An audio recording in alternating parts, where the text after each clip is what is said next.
మీరందరూ మీ అందరికీ బాధ్యత ఉంది. మీరు నిర్ణయించుకోవాలి. ఎవరికి కోపాలు రావు, ఎవరికి వేదన రాదు, ఎవరికి బాధలు రావుంటే కుదరదు. వస్తాయి బాధలు, వేదన ఉంది, మాట్లాడతాం. మర్చిపోకండి ఎవరు. గత ముఖ్యమంత్రి గారు కూడా నేను చేస్తా ఉన్నాను, జగన్మోహన్ రెడ్డి గారికి కూడా. ఇదే చర్చికి జరిగితే మీరు ఊరుకుంటారా? ఒక మస్జిద్కి జరిగితే ఊరుకుంటారా? ఒక తిరుమలకు జరిగినప్పుడు ఎందుకు వెనకేసుకొస్తారు? రాకండి. ఏ మతం మీద దాడి జరిగినా సంపూర్ణంగా నాతో సహా మేము ఖండిస్తాం, వస్తాం. ఇస్లాం మీద దాడి జరిగితే మేము మాట్లాడతాం, క్రిస్టియానిటీ మీద దాడి జరిగితే మేము మాట్లాడతాం, హిందూ ధర్మం మీద, సనాతన ధర్మం మీద దాడి జరిగితే కూడా నేను మాట్లాడతాను. ఇది మొదటిసారి కాదు, మేమందరం మాట్లాడతాం. ఇది ప్రాథమిక హక్కు. ఇది పరస్పర విశ్వాసాలను గౌరవించుకోవడం చాలా చాలా అవసరం. ఇది అందరికీ తెలియజేస్తున్నాను. ఇది దోషులకి కఠిన శిక్ష పడాలి. అలాగే ముఖ్యమంత్రి గారికి కూడా నేను తెలియజేసుకున్నాను, చంద్రబాబు నాయుడు గారికి కూడా క్యాబినెట్ మీటింగ్ జరగాలి, అసెంబ్లీలో చర్చ జరగాలి. అసలు టీటీడీ ట్రస్ట్లో ఎన్ని అవకతవకలు జరిగినాయి, దీని మీద కూలంకషంగా దీని మీద చర్చలు జరగాలి. అలాగే నిన్న అందరూ మీడియా పెద్దలు కూడా అడుగుతూ ఉన్నారు, అధిపతులు, పత్రికాధిపతులు కూడా అడుగుతూ ఉన్నారు, మీడియా వారు కూడా అడుగుతున్నారు, దీన్ని సిబిఐకి తీసుకెళ్లాలా లేదా అనేది. అది గౌరవ ముఖ్యమంత్రి గారు నిర్ణయం తీసుకోమని. మీరు ఏ నిర్ణయం తీసుకున్నా క్యాబినెట్ మీ వెనకాల ఉంటుంది, ఉంటారు. ఇది ఇక్కడతో ఆగాలని మనస్ఫూర్తిగా నేను కోరుకుంటున్నాను. అలాగే 40 సంవత్సరాలుగా కర్ణాటకలోని గీ కంపెనీకి ఇస్తూ ఉన్నారు. 15,000 కేజీలు అవసరం అవుతుంది నెయ్యి, మనకి స్వచ్ఛమైన నెయ్యి. అలాంటిది వీళ్ళు 1000 రూపాయలు కొన్నదాన్ని వీళ్ళు 360 రూపాయలకే వస్తుందని చెప్పి ఎవరో మిడిల్ మ్యాన్ వచ్చి చెప్పారు. ఆ మిడిల్ మ్యాన్ ఎవరు? మీరు 1,00,000 లడ్డూలు మీరు అయోధ్యగా పంపించినప్పుడు మాట్లాడింది ఎవరు? చెక్ చేశారా? క్వాలిటీ చెక్ చేశారా? కోట్లాది మంది భగవంతుణ్ణి విశ్వాసం ప్రకటించే ప్రతి ఒక్కరి ఈ రోజున బాధకు గురయ్యారు. నాకు నిజంగా ఇంకో వేదన కూడా ఉంది. ఇది ఇంకొకరు నిందించట్లా. తిరుమలలో ఉండే ఇంతమంది సేవ చేసుకునే వ్యక్తులు కానీ మీరందరూ హిందువులే కదా. మీరందరూ టీటీలో ఉండే వందలాది మంది ఎంప్లాయీలు, ఉద్యోగులు, వేలాది మంది ఉద్యోగులు, మీరందరూ ఏం చేస్తున్నారు? మీరు హిందువులు కాదా? మీరు స్వామివారికి అపవిత్రం జరుగుతూ ఉంటే మీరు కల్తీ జరుగుతుంది మీకు తెలిసి కూడా మీరు ఎందుకు కాముకున్నారు? భయపడ్డారా? వైసీపీ అంటే వైవి సుబ్బారెడ్డి గారంటే భయపడ్డారా?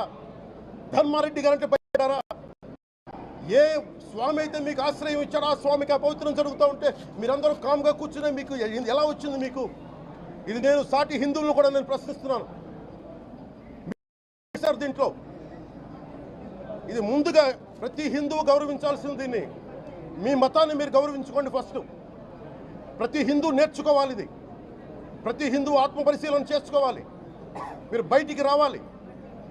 తప్పు జరుగుతూ ఉంటే కూర్చొని చేతులు కట్టుకొని మనకెందుకులే అంటే ఇలాగే ఉంటాయి. ఇది మారాలి. నేను కూడా దీంట్లో భాగమే కాబట్టి నిజంగా నాకు ఇన్ని సమస్యలు చెప్పారు ఇన్ని సంవత్సరాలుగా. వైసీపీ మీద పోరాటాలు చేస్తున్నారు. రోడ్లు బాగలేదంటే మాట్లాడాం, రైతుకి సమస్యలు వస్తే మాట్లాడాం, గుడులు అపవిత్రం చేస్తుంటే మాట్లాడాం. కానీ ఏ ఒక్కరు కూడా బలంగా కూర్చొని టీటీడీ ఉద్యోగులు ఎవరైనా సరే ఇలా జరుగుతుంది అని తెలిసి కూడా కామ్కున్నారంటే మీరు మహా అపరాధం చేశారు.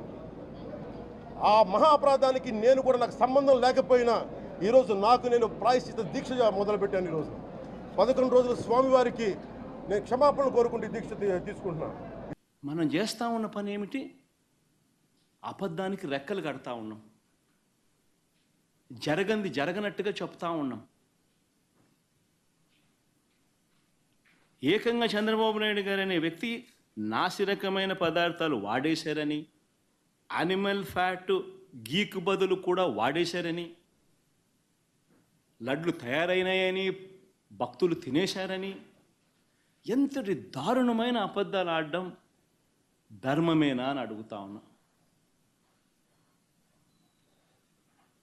ఈ మాదిరిగా నిజంగా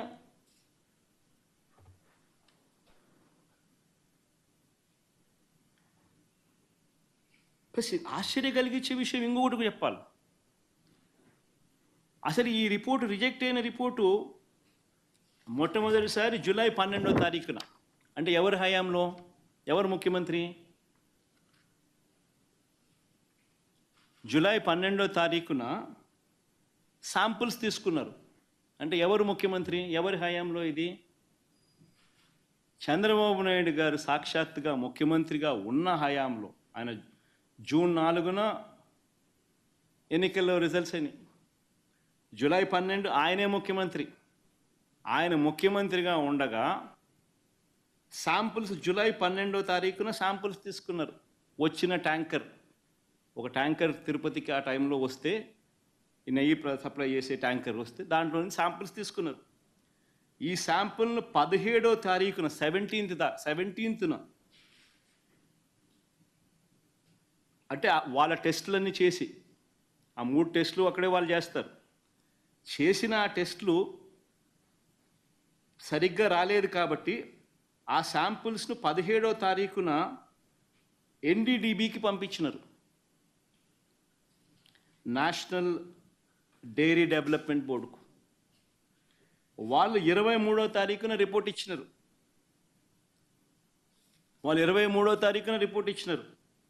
జూలై 23న.